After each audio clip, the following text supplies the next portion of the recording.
Boa noite aí, pessoal, meus amigos queridos do nosso canal Não a Mídia Golpista. Trabalhador é assim, cara, tem que gravar a hora que dá. Então eu tô de carro, tô dirigindo aqui, mas com cuidado para poder fazer o vídeo para vocês, que eu prometi sobre a entrevista do Cid Gomes. Deu um maior trabalho para baixar o vídeo, né, da entrevista do Cid Gomes no SBT.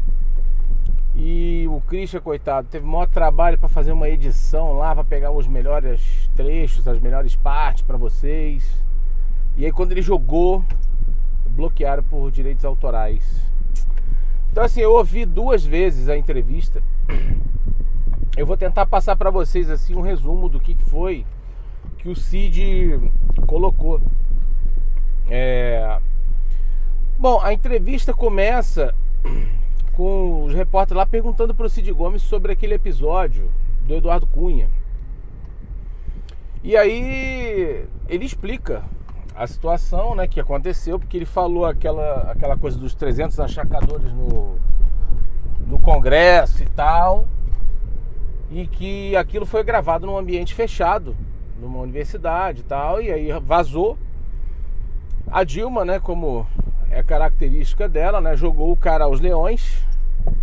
E ele foi lá se entender com o Eduardo Cunha. Então ele explicou que o Eduardo Cunha tinha tramado, juntou uma equipe, uma galera, articulou com vários caras para promover ataques, vaias a ele e tal.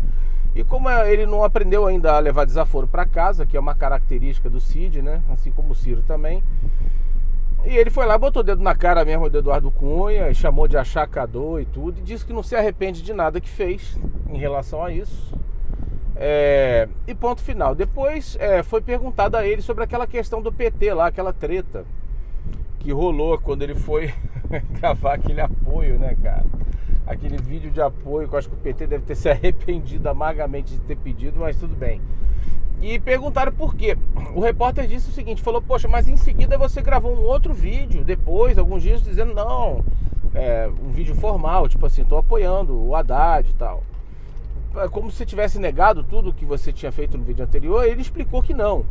Ele falou o seguinte, olha, isso foi o seguinte, eu tive a ideia, a gente podia fazer, eu propus, aliás, né, o Cid Gomes falando, que a gente fizesse de uma forma ou de outra. Eu poderia protocolar um apoio formal, gravar um vídeo fazendo um apoio normal.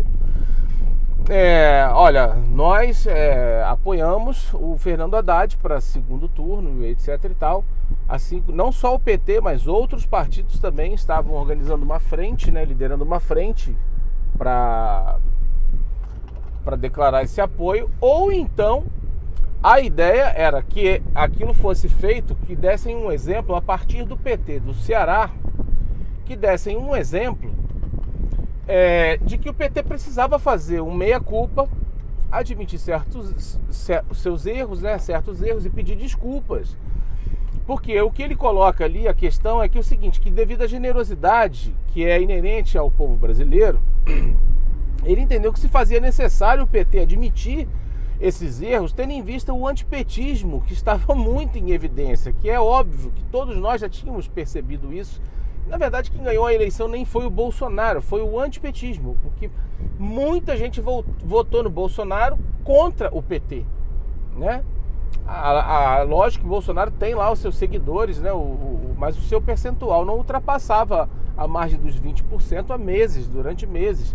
Depois da facada aconteceu aquilo tudo e etc e tal, aí o povo ficou mais comovido. Então o Cid Gomes colocou essa questão de que era necessário fazer esse meia-culpa para que pudesse o PT virar a página, né? E de alguma forma enfrentar esse antipetismo e tentar aí alguma mudança. Só que quando ele começa a fazer isso, e aí alguns petistas já começam a vaiar, a subir o tom, e aí ele começa a subir o tom também, enfim, então aí ficou aquilo que ele falou que todo mundo viu, né? Fizeram até camisa, ele tá preso, seu babaca, tal.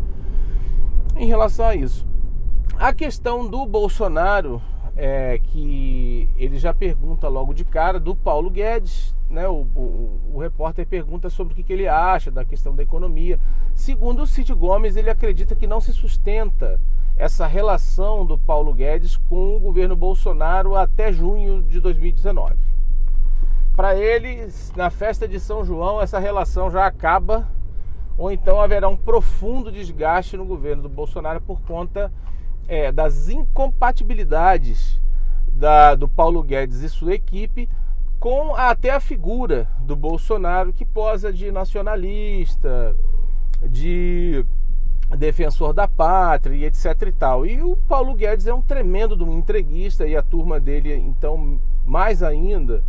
E essa política de Estado mínimo, vamos vender tudo, vamos privatizar tudo e o cacete, não tem muito a ver com essa postura de quem diz que vai lutar pelo povo, pela nação. Então assim, haverá um desgaste, segundo o Cid Gomes, no entendimento dele, e que não vai se sustentar essa relação do Paulo Guedes aí com a equipe dele, com o governo do Bolsonaro. Aí perguntaram também sobre a questão da liderança, que o Cid Gomes está encabeçando um movimento, liderando um movimento no Senado, em relação a um bloco que está sendo formado com os partidos, e nesse bloco o PT não se inclui. E a questão que foi perguntada era por que disso, né? Se por causa desse antipetismo, se o PDT também não estava aproveitando-se desse antipetismo para excluir o PT desse bloco e formar um outro bloco, enfim. O Cid Gomes discorreu muito bem sobre essa questão, falando o seguinte, que não se trata de estar excluindo o PT, se trata que há necessidade de se formar um bloco, não de oposição, mas um bloco permanente, um bloco coeso, que tenha, isso que ele coloca, que haverá dois movimentos dentro do Senado. O primeiro movimento seria a formação de um bloco coeso e permanente, não um bloco transitório ou temporário, envolvendo alguns partidos mais alinhados ideologicamente em relação às propostas de governo e a atuação em conjunto com as propostas ali colocadas pelo Poder Executivo. Ali ele citou alguns partidos, eu não lembro quais, depois eu boto aí na descrição, mas é o PDT, o PPS, eu acho, depois eu vou colocar para vocês direitinho aí. Ele cita isso aí na entrevista, e o que ele coloca é que não dá mais para fazer essa oposição em que o PT seja hegemônico na oposição. Por que ele coloca isso? Porque a gente já tem também o histórico de oposição, tanto do PT quanto do PSDB.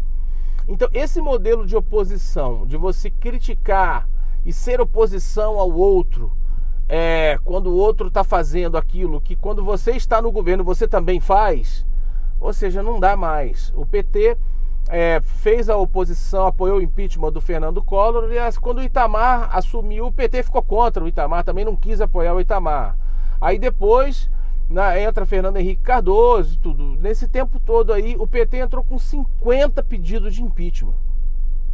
Então, assim, o PT critica muito, aquela oposição que critica muito o outro quando o outro está no poder. Mas quando ele está no poder, aí ele pode fazer tudo o que o outro fazia, que não tem problema. Então o povo já não aguenta mais esse tipo de oposição ideológica, de araque.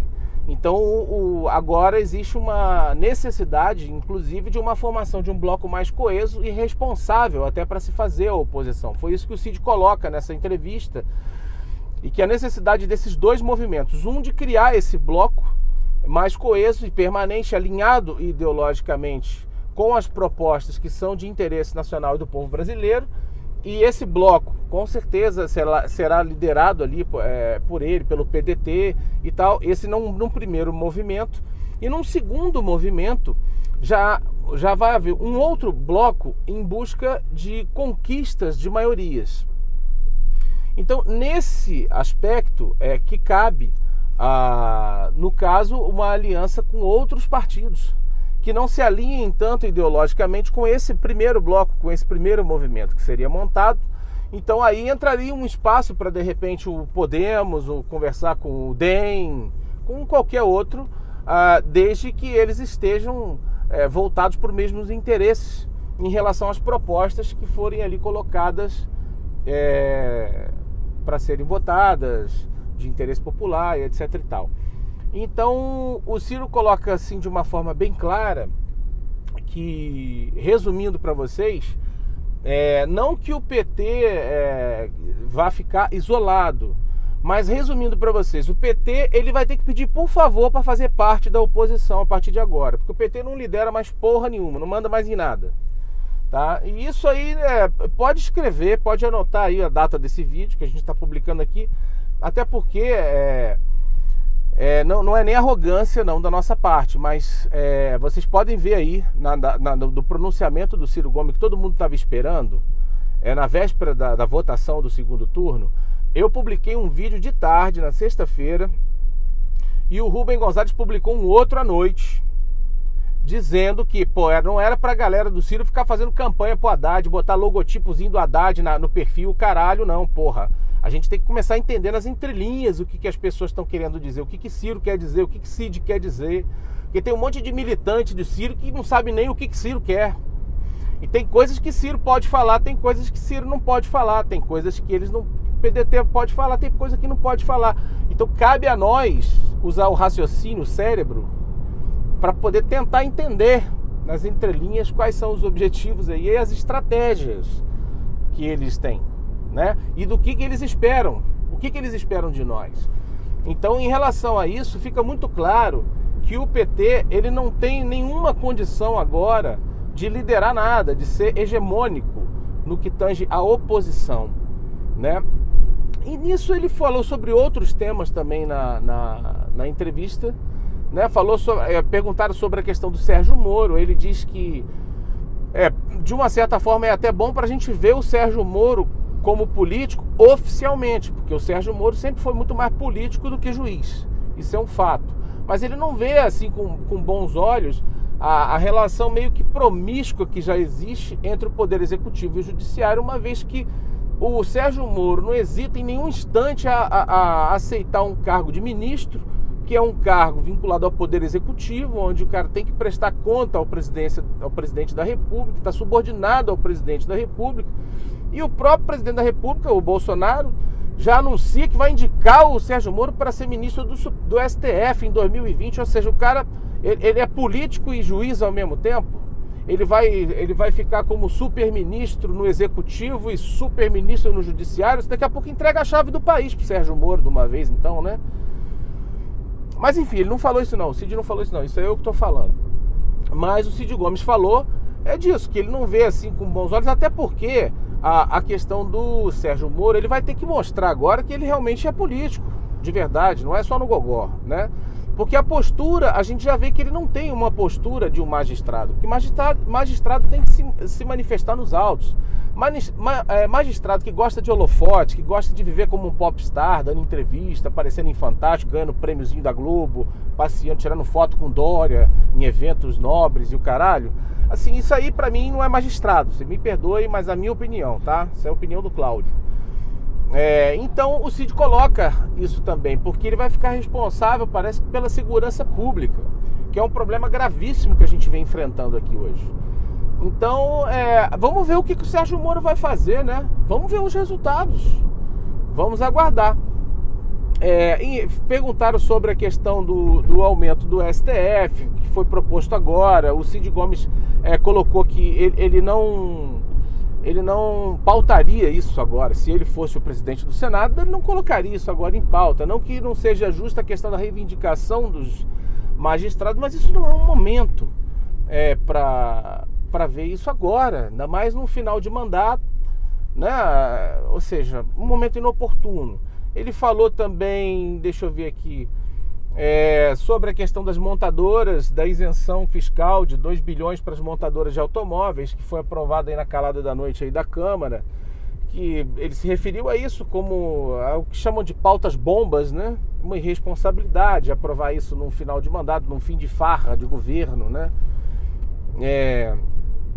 E colocou assim de forma muito clara, né, a estratégia agora do Cid Gomes e da nova frente que vem se formando, vem sendo liderada, obviamente, pelo Ciro Gomes como uma eminência parda, né, desse capital político que ele teve com esses 13 milhões de votos. O Ciro, obviamente, vai permanecer aí com a gente na política, atento, observando, fazendo alguma coisa. Não sei exatamente qual vai ser a estratégia dele, mas a gente tenta, né, entender o que está nas entrelinhas. E o que está nas entrelinhas, pelo que o próprio Cid Gomes falou, mais uma vez, é a mesma coisa que nós estamos falando aqui neste canal, Não a Mídia Golpista, eu, Rubem Gonzalez, o tempo todo.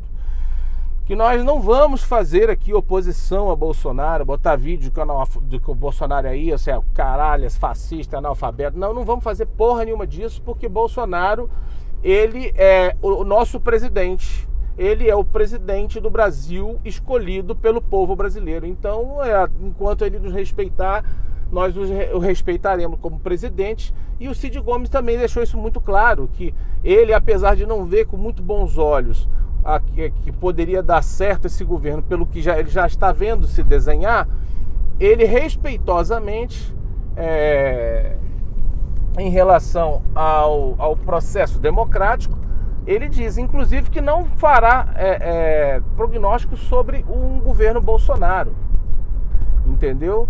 E, inclusive, vai aprovar as medidas necessárias que o Bolsonaro tiver que colocar lá para poder montar a equipe dele, de ministério, cacete A4.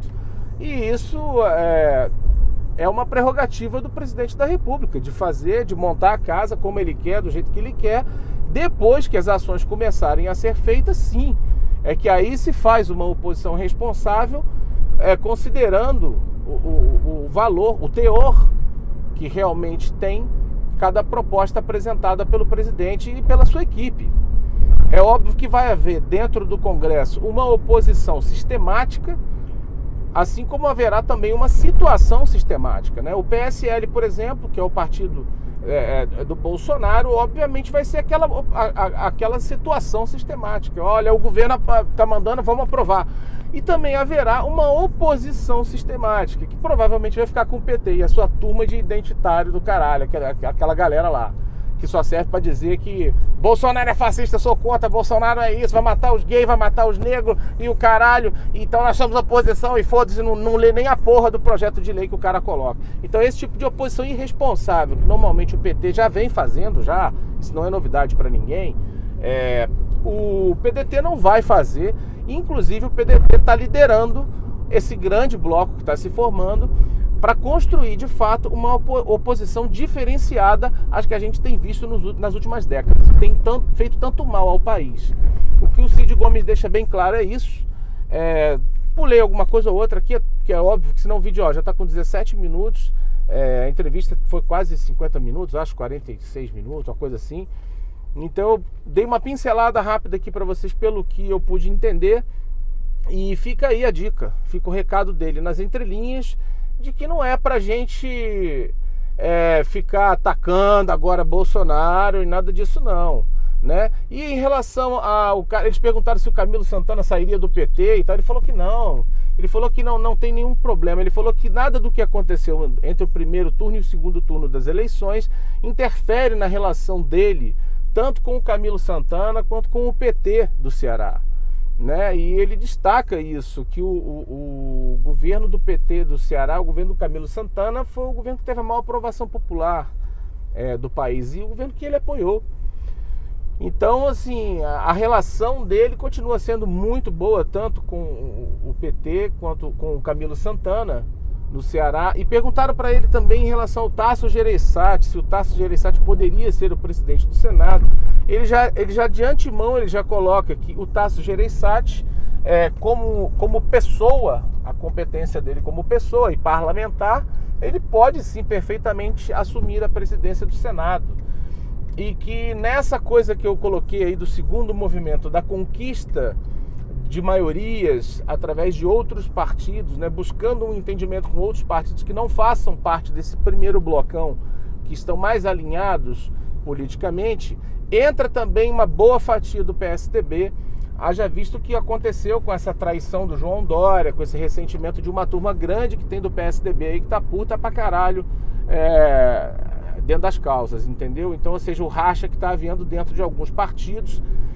E ele fala também dessa questão O cara pergunta se há uma previsão sob o entendimento dele de que haverá novos partidos ou fusões entre partidos, e ele coloca que acredita que isso possa acontecer sim em alguns momentos, uma vez que a cláusula de barreira, que agora acho que até mudou de nome, né?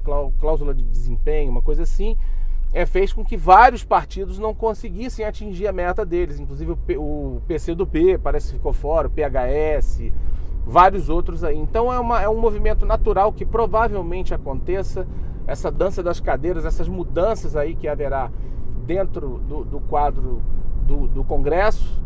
Ele falou um pouco sobre isso, né, deu a opinião dele, mas foi muito incisivo em relação a essa questão do PT. No final, a mulher pergunta assim, a esquerda errou?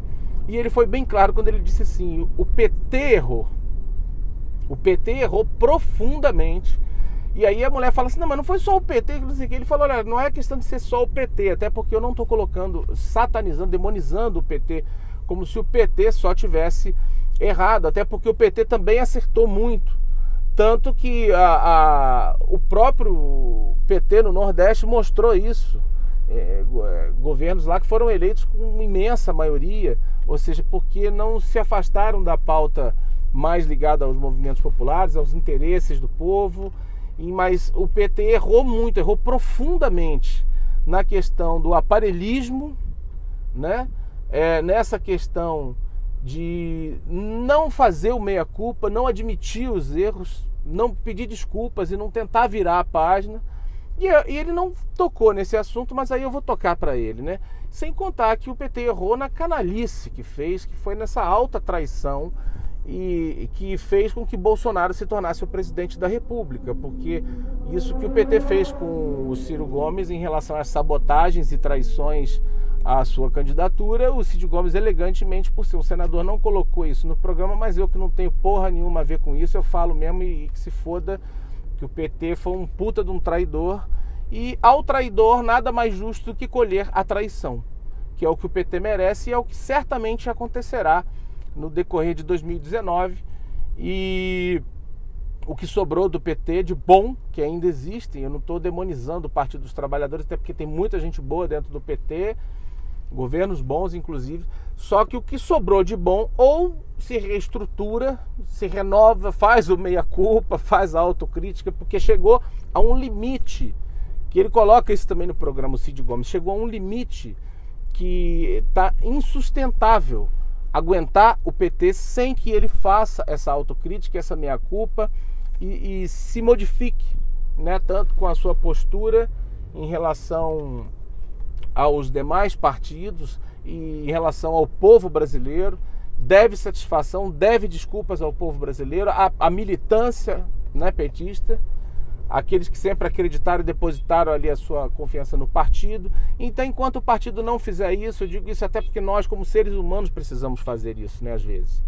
Refletir sobre nossos erros, pedir desculpa, tentar mudar aquilo que a gente fez de errado. Então, assim, um partido que vive de arrogância, soberba, achando que sempre faz tudo certo, que quem diz que ele é feio, porque é fascista, é porque não sei o quê. Então que vá pra puta que pariu, porque isso é um partido que virou um partido de merda, entendeu? Igual a essas outras bostas que existem por aí. Então é um partido que não vale a pena você considerá-lo pra nada, nem pra fazer parte de uma oposição. Então isso é o que ficou claro pra mim, assistindo a entrevista do Cid Gomes. Eu espero que eu tenha conseguido passar aí pelo menos o que teve de mais importante na entrevista.